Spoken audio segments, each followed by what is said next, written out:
How I caught my cheating wife through our car's GPS history. Started with a tap. I was sitting alone in the dim, familiar glow of my home office in Austin, Texas, our daughter Mia already asleep down the hall, when I opened the GPS tracking app linked to our shared SUV. First, it was just habit. I'd installed the app months ago for peace of mind, mainly to keep tabs on Lena's long workdays as a real estate agent. I never imagined it would betray my trust more efficiently than any person ever could. But that night something caught my eye. A route I didn't recognize. Showed up once. Then again. And again. A breadcrumb trail to a place I had never been, repeated like clockwork over the last 2 months. It was a rural address about 30 minutes northwest of the city, near Lake Travis. Deep into the woods. Definitely not a client's house. Definitely not a listed property. I clicked the pin and my screen lit up with the location's coordinates. It was a cabin. Secluded one. Not part of any listing portfolio I'd seen Lena share. A cold, leaden weight settled in my chest. Lena had always said she was working late, sometimes going directly from a showing to a networking dinner, or meeting a potential buyer who needed after-hours discretion. I'd believed her. We'd been married for 8 years, and I still saw the woman I fell in love with every time she tucked Mia into bed or laughed at something on the radio. But now that laughter felt distant, manufactured maybe. And those excuses, they started to stack up like evidence in a courtroom. Lock phone screens. One-word answers. A new password on her laptop. I chalked it up to stress. To burnout. Never to infidelity. Until that map told a different story. I stared at it for hours that night, revisiting the timestamps, the miles logged, the frequency of visits. She had driven there after dropping Mia off with her mom. Always on Fridays. Always after dark. The same path. The same secret. Something in me snapped or maybe just woke up. The next Friday I made my move. Lena kissed Mia goodbye and left as usual, claiming she had a last-minute showing followed by drinks with a buyer.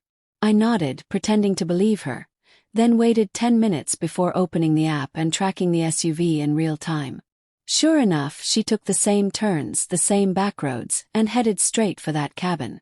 My hands trembled as I started my own drive, each mile a storm of doubt and dread. I parked about a quarter-mile out, heart hammering, and walked quietly through the brush until I had a clear view of the cabin's softly glowing windows. There she was. Lena stood inside with a man, tall, athletic, maybe late 30s. His laughter unmistakably intimate even from a distance. They clinked wine glasses.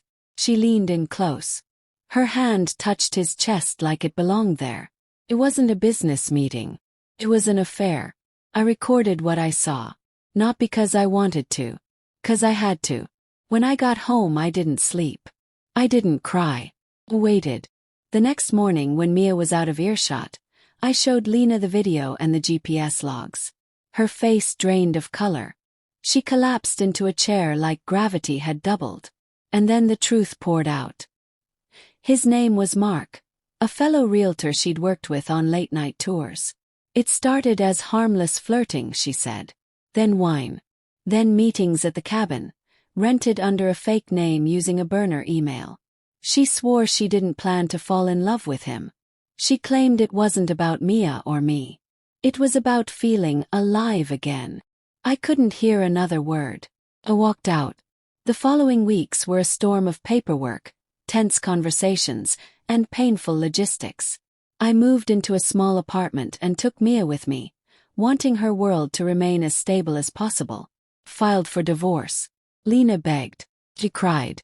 She sent long emails, handwritten letters, even a voice message asking me to, please not give up on us. But the trust was gone. Didn't just break, it disintegrated. Still, even as I hardened myself for the legal process, something inside me clung to what we once had. Not for Lena. For Mia. For the life we'd built, flawed as it was. I didn't want Mia growing up with the bitterness of two people who wouldn't speak to each other unless it was through a lawyer. So one weekend I took her to Lake Travis, not to the cabin but to a public beach nearby. She played in the sand, laughing and free, while I sat on the shore and stared out across the water. I found myself staring toward that cabin, hidden just out of sight by trees and distance. That GPS history had led me to betrayal. But it had also led me here, to this moment of clarity. I called Lena. Not to fight, not to forgive, but to talk. She showed up, face pale and tear-streaked, looking more human than she had in months. She apologized again, not with excuses this time, but with full acknowledgement of what she'd destroyed. She asked for a chance, not to fix everything overnight but to try. Mia. Was. Under the golden hue of a Texas sunset, with our daughter's laughter echoing across the lake, I saw Lena not as the villain of my story, but as someone deeply flawed, deeply regretful, and still, somehow, the woman I had once loved. Not forgiven, not restored, but real.